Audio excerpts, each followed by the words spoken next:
ನಮಸ್ಕಾರ ಗೆಳೆಯರೆ, ಹೇಗಿದ್ರೆ ಎಲ್ಲರೂ? ನಾನು ಚೆನ್ನಾಗಿದ್ದೀನಿ, ನೀವು ಹೇಗಿದ್ದೀರಾ ಅಂತ ಕೇಳ್ತಾ, ನೀವೆಲ್ಲರೂ ಚೆನ್ನಾಗಿರ್ತೀರಾ ಅಂತ ಭಾವಿಸ್ತಾ, ಸಬ್ಸ್ಕ್ರೈಬ್ ಯಾರ್ಯಾರು ಮಾಡ್ಕೊಂಡಿಲ್ಲ ಸಬ್ಸ್ಕ್ರೈಬ್ ಮಾಡ್ಕೊಳ್ಳಿ. ಬನ್ನಿ ಇವತ್ತಿನ ವಿಡಿಯೋನ ವಾಚ್ ಮಾಡೋಣ.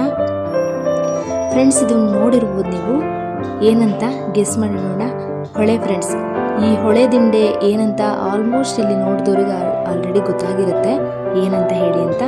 ಹೌದು ಫ್ರೆಂಡ್ಸ್, ನಾವು ಪ್ರತಿ ಗುರುವಾರ ಬರ್ತಿದ್ದಾಗೇ ಹಾಗೆ ಪ್ರತಿದಿನ ನಾವು ನೆನೆಯುವಂತಹ ನಮ್ಮ ರಾಯರ ಒಂದು ಸನ್ನಿಧಿಯಿಂದ 3-4 ಕಿಲೋಮೀಟರ್ ದೂರದಲ್ಲಿರುವಂತಹ ಇಲ್ಲಿ ರಾಯರು ಇಲ್ಲಿ ತಂಗ್ತಾ ಇದ್ರಂತೆ ಫ್ರೆಂಡ್ಸ್. ಅಂದರೆ ರಾಯರ ದಿನಚರಿ ಇಲ್ಲಿ ಇರ್ತಾ ಇತ್ತಂತೆ ಫ್ರೆಂಡ್ಸ್.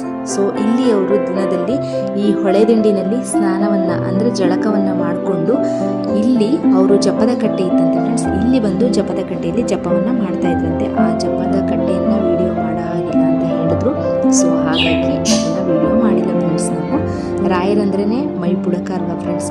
ಸೊ ಇಲ್ಲಿ ಯಾವ ಥರ ಇತ್ತು ಅಂತಂದರೆ ನೋಡಿ, ಇವಾಗಲೂ ಸಹ 19th ಸೆಂಚುರಿ ನೆನಪಾಯಿತು ಫ್ರೆಂಡ್ಸ್. ಸಗಣಿಯನ್ನು ಸಾರಿಸಿ ರಂಗೋಲಿಯನ್ನು ಹಾಕಿ ಎಷ್ಟು ಸ್ವಚ್ಛತೆಯಿಂದ ಇಟ್ಕೊಂಡಿದ್ರು ಅಂದರೆ ಅಷ್ಟು ಖುಷಿಯಾಯಿತು ನೋಡಿ, ತುಂಬ ಖುಷಿಯಾಯಿತು ಫ್ರೆಂಡ್ಸ್.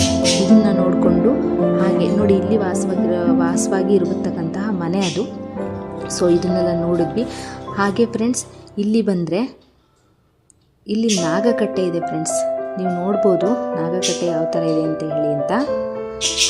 ನೋಡಿ, ಇಲ್ಲೊಂದು ದೇವಸ್ಥಾನ ಇದೆ, ಕಲ್ಲಿನ ದೇವಸ್ಥಾನ. ಈ ನಾಗಕಟ್ಟೆ ಇದೆಯಲ್ಲ ಫ್ರೆಂಡ್ಸ್, ಇಲ್ಲಿ ಈ ಕಟ್ಟೆಯಲ್ಲಿ ಎಷ್ಟು ತರಹದ ಕಲ್ಲಿನ ಕೆತ್ತನೆ ಮಾಡಿದ್ದಾರೆ ಅಂದರೆ ನೀವೇ ನೋಡ್ಬೋದು ಫ್ರೆಂಡ್ಸ್. ಅಷ್ಟು ತರಹದ ಕಲ್ಲಿನ ನಾಗಕೆತ್ತನೆಗಳನ್ನು ಮಾಡಿದ್ದಾರೆ ಫ್ರೆಂಡ್ಸ್. ಅದಕ್ಕೂ ಸಹ ನಾವು ಪ್ರದಕ್ಷಿಣೆಯನ್ನು ಮಾಡಿದ್ವಿ. ಸೊ ನೋಡಿ, ನಾಗ ಕೆತ್ತನೆಗಳು ಯಾವ ಥರದಲ್ಲಿದೆ ಅಂತ ಹೇಳಿ ಅಂತ ನೋಡಿದ್ರಲ್ಲ ಫ್ರೆಂಡ್ಸ್. ಹಾಗೆ ಅಷ್ಟು ಉದ್ದ ಬೆಳೆದಿರ್ತಕ್ಕಂತಹ ಮರ, ಹಸಿರು, ಸುತ್ತಲೂ ನೀರು.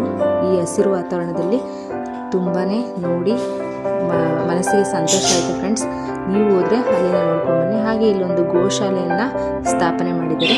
ಆ ಗೋಶಾಲೆಗೆ ನಮಸ್ಕರಿಸುತ್ತಾ ಮುಂದೆ ಸಾಗಿದ್ವಿ ಫ್ರೆಂಡ್ಸ್. ಮುಂದೆ ಸಾಗಿ ಹೋದ್ವಿ. ಹಾಗೆ ಈ ಹಿಂದೆ ನಾನು ಒಂದು ವಿಡಿಯೋನ ಮಾಡಿದ್ದೆ. ಇಲ್ಲಿ ಬೆಲ್ಲದಿಂದ ತಯಾರಾಗಿರ್ತಕ್ಕಂತಹ ಒಂದು ಅಮ್ಮನ ದೇವಸ್ಥಾನ ಇದೆ ಅಂತ ಹೇಳಿ. ಅದು ಸಹ ಇದೇ ಜಾಗದಲ್ಲೇ ಇರೋದು ಫ್ರೆಂಡ್ಸ್. ಇಲ್ಲಿಂದ ನಾವು ಮುಂದೆ ಸಾಗ್ತಾ ಹೋದ್ವಿ. ಹೋಗಿ ನೆಕ್ಸ್ಟು ಫ್ರೆಂಡ್ಸ್ ಊಟ ಮಾಡ್ಕೊಂಡ್ವಿ. ಪ್ರಸಾದ ಇಲ್ಲೇ ಇತ್ತು ಫ್ರೆಂಡ್ಸ್. ಪ್ರಸಾದ ಊಟ ಮಾಡಿಕೊಂಡು ನೆಕ್ಸ್ಟು ನಾವು ಇಲ್ಲಿ ಅಂತ ನೋಡೋಣ. ಬನ್ನಿ, ಇದು ನೀವು ಆಲ್ಮೋಸ್ಟ್ ಗೊತ್ತಿರುತ್ತೆ. ಕೈ ಮುಗಿದು ಹೊರಗಡೆ ಹೋಗೋಣ. ಇದು ಪಂಚಮುಖಿ ಆಂಜನೇಯ ದೇವಸ್ಥಾನ, ರಾಯರಿಗೆ ಇಲ್ಲಿ ನೋಡಿ ಫ್ರೆಂಡ್ಸ್, ಇಲ್ಲಿ ಯಾವ ಥರ ಅಂದರೆ ಈ ಬಂಡೆ ಇದೆಯಲ್ಲ, ಈ ಬಂಡೆ ಬಂದು ಎಷ್ಟು ಇಟ್ಕೊಂಡಿದೆ ಜಾಗ ಅಂತ ನೋಡಿ ಫ್ರೆಂಡ್ಸ್. ಎಷ್ಟು ಶಕ್ತಿ ಇದೆ ಆಂಜನೇಯಂಗೆ ಅನ್ನೋದಕ್ಕೆ ಇದೇ ಸಾಕ್ಷಿ. ರಾಯರಿಗೆ ಇಲ್ಲಿ ಜಾಗವನ್ನು ಕೊಟ್ಟಿದ್ರಂತೆ ಆಂಜನೇಯ ಸ್ವಾಮಿ. ಆ ಥರ ಒಂದು ಪ್ರತೀತಿ ಇದೆ, ಅದು ಹೌದು ಕೂಡ. ಸೊ ಇಲ್ಲಿ ರಾಯರು ಇದ್ರು ಅನ್ನೋದು